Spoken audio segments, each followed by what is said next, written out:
Hey guys, and welcome to Lootbox Esports. My name's Judge. You've caught me in my streets because I'm hanging out here at the CyberGamer Street Fighter V Arcade Edition Autumn Open LAN event, and I'm here with the winner. It's Somniacs from Sided. Xavier, my man, this is your first live event win. Obviously, you're feeling pretty good. Yeah, it's great. It's a little relief because I've been struggling in Street Fighter V at the start, and I finally got there, and I finally took out something major. And it was against ROF as well, who's a well-known player in We Street always Fighter V. face, the very first time I met ROF was actually in Korea. Really? And it was at a random tournament. They used to have weeklies. Yep. And he was living in Korea for a while. It's funny because he didn't know that there was a scene in Australia. So we're kind of like meeting for the first time, played in the tournament. I beat him the first time, and then he beat me in the losers final. So then after that, the rivalry just continued. He ended up coming back to Melbourne and coming out to our events, and yeah. And we saw both of you, of course, at PAX last year for the Throwdown event. Yep. And he took the upper hand on that one. He did. Is this your 1-2 punch back? Yeah, I was up 2-0, and then he made a 3-0 sweep on me and took me out, and then Zed finished me off. I was pretty disappointed because I was just going hard on the practice for that event, and I decided, maybe that's not the best approach, and I took a more measured approach to this. Played a lot of Darkest Dungeon. It's probably my favorite game at the moment. Awesome. Anytime I play Street Fighter V online, I'll play for maybe 2 or 3 hours, and then I'll reach a certain goal, and I'll be like, all right, time to run some dungeons. And so is that really the change you've made? Is you're not just training to be training, but you're training for a purpose now? Yeah. So when I feel like I've kind of hit I don't want to get into an autopilot. I don't want to start playing and then just do things that work. And then when I get to a tournament, I don't have another game plan. Right? I want to get to always be trying to think and evolve to the situation. I feel like if you play for a very long period of time, there's a limit to how much you can take in. Yeah, absolutely. I think, and that's a measured approach that can be applied to any esports, applied to sports as well. Yeah. There can be too much of a good thing when it comes to training. Yeah. I also started doing something. I don't know. It's considered sort of a trend at the moment in fighting game community, and it's kind of doing a bit of working out. Yeah. Right. And originally Takedo, one of the world champions, everyone would be chuckling because he'd do a running thing when he got to play, and I didn't do that, but I started doing a little bit of exercise in the morning. Actually, when we had a break, I took a sprint up and down the road just to get the blood flowing, make sure I'm not tired. It makes a difference, I think. Yeah. I mean, exercise is a real good thing, and it's something that I've talked a lot previously outside of this interview about how good exercise is for the whole mind, body, soul when it comes to competing. Whether that's physical, whether that's esports, whether that's even just having a piano recital, making sure that you're fit. But a lot of people turn to supplements and go really hard on the energy drinks. But that presents a problem, right? You don't want to be crashing halfway through an event. Yeah. I'm aware of my limits. So when I took some caffeine today, I kind of monitored how much I'm taking. I make sure I'm not getting past a certain point where it starts affecting you. Yeah. So I know caffeine can be real good for you, and it can also be real bad. So, measured approach. That's it. Measured approach in all things, right? Yeah. Training and substance. That's good. Because some people have superstition about what works for them and what doesn't. And I feel like if you approach everything the same way, in terms of you don't have a ritual of not sleeping the night before. I know some people think that they play better when they're tired. It's crazy. Yeah. I'm just I'm just gonna go to the event, try my best. If I don't sleep that well, I'll try to close my eyes for a while, rest up a bit. Yeah. And speaking about this event, what are your thoughts? So this is the first time CG has ever done anything in the FGC, starting out with Street Fighter. Talk to us a little bit about the event, about the venue. What are your thoughts overall? I thought it was. I didn't know what to expect because I hadn't been to one of these events before. Obviously, it's the first time. It's actually really great, right? I didn't have any expectations of what it would be like. I feel like it's one of the first times I've been to an event that just felt like it was huge. In terms of the stage is amazing. You got the LEDs at the front, the Street Fighter logo.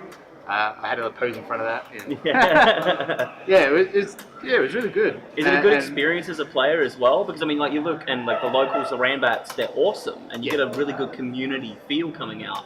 This is a bit different, yeah. Well, in a way, but not really. Okay. So there are some events that feel like all the focus is just on the corporate side, and it's just kind of like, you know, we just have you playing on this stage. When you're not playing, you just wait, right? Whereas, you know, you got setups at the back here. You got people can play on the setups. You got areas for people to watch. You know, it feels like a mix between the two. Yeah. So it feels like community and the esports element coming together. Like all the people here, the people we know from the scene, and it felt like, you know, we're hanging out most of the time. It felt like that. It didn't feel like, you know, we're just getting up there, you know, doing our thing and then doing nothing for ages. Yeah, it felt a lot more like a community event. Just leveling up, bringing some of that esports stuff in, but not doing away with the community. Yeah. Good. I think that was really the aim of what this event should have been. Is a start for the FGC with CyberGamer coming in and getting a bit of a feel for it. But how was the player experience? You said it's all been really good. As someone competing in this and taking it out, how has it felt along the way? It's been great.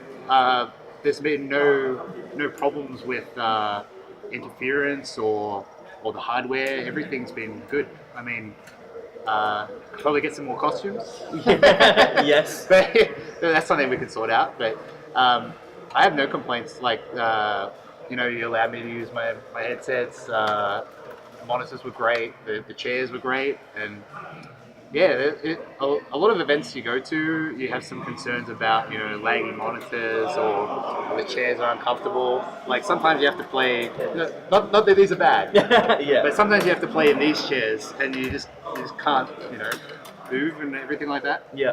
But yeah, I was really happy with everything, and I definitely recommend anyone who's interested in Australia to come to this event.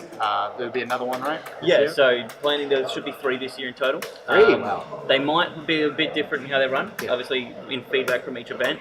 But the plan is 1 for each season, so CG does autumn, winter, spring. So there should be 3. That's great. I'm looking forward to it. Good. Because we always had a problem in Australia that we didn't have that many events in the year. So we didn't have a chance to kind of like show off who's the best in Australia. I'm not saying I am. Because a lot of people get upset about that, but we don't get a chance to compete within ourselves because there is the Capcom Pro Tour, and that's great and all, but then you've got all the world coming to us. You don't get to really have the Australian rivalry, and I feel like an event like this, you do get to have that. Like everyone that was good, or nearly everyone that was good in Australia came, and they played today. You know, and that's a basis to set some rivalries up, and you know, people who want to come back and beat the guy they lost to. Yeah, even yesterday we had people playing casuals. They went home and they had like casual setups, and they're like, I want to play you again. Yeah, I want to see if I can beat you. You know? Yeah. Yeah. I think that's good. And one of the biggest things for me for FGC, because I've been an avid fan of fighting games themselves, but I've never been a part of this community. Not actively by choice, but just it never happened. Yeah. But I love the feel that's come out from the FGC and getting involved and having this event on. But I felt that FGC just hasn't been represented enough, especially domestically. Like, of course, you see everything coming out of Evo when Evo's on, and you do see BAM and OHN come up.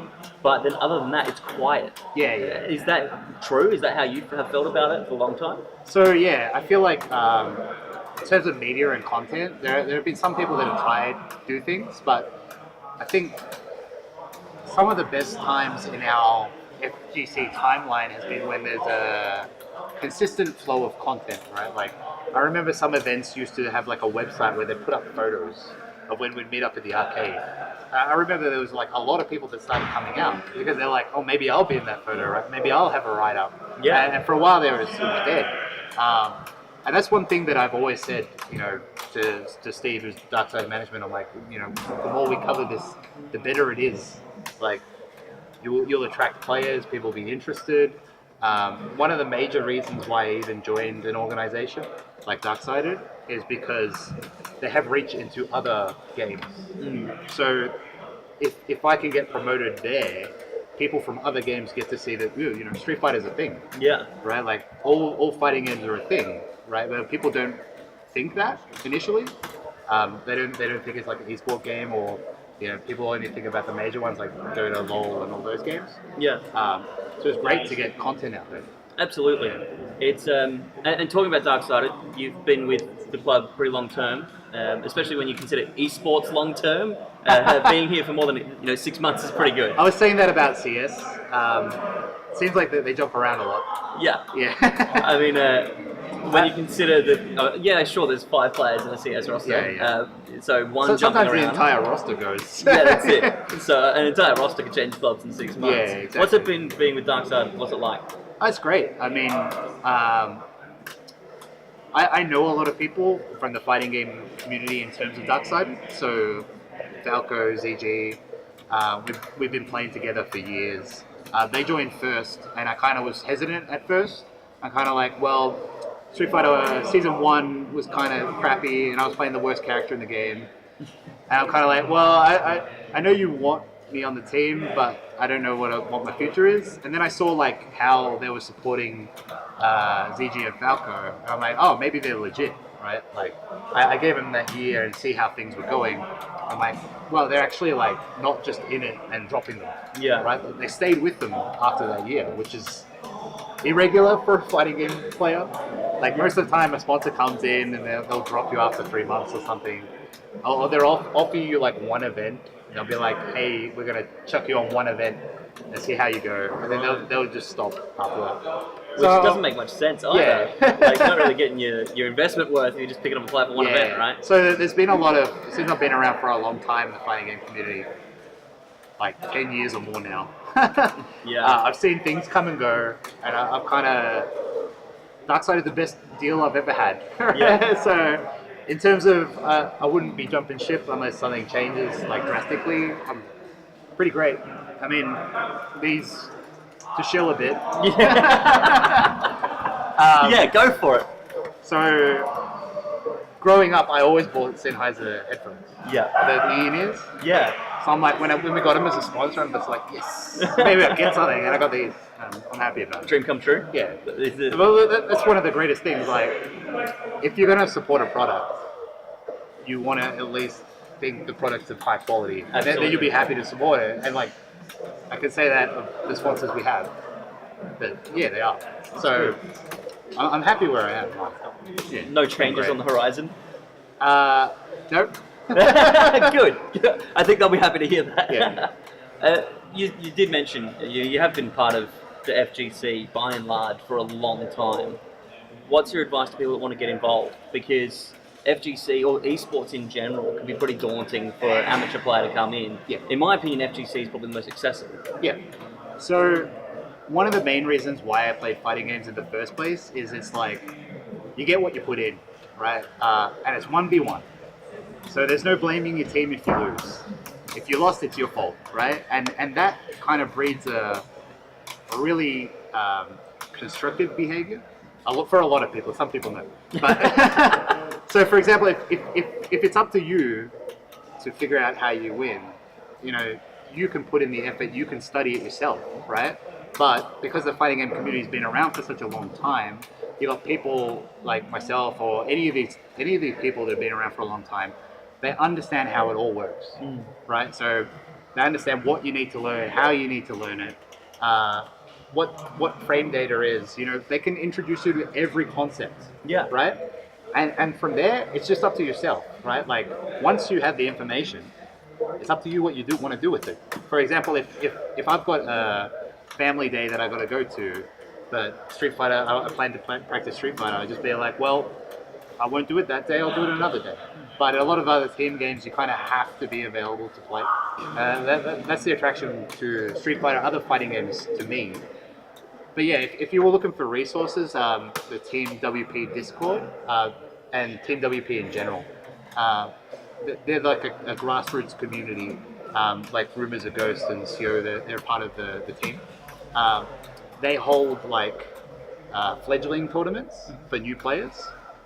So that they hold that regularly every week. So you can join that and you can learn. And they've got like a Street Fighter's Learners Lounge where you can ask questions. Awesome. And people will help out.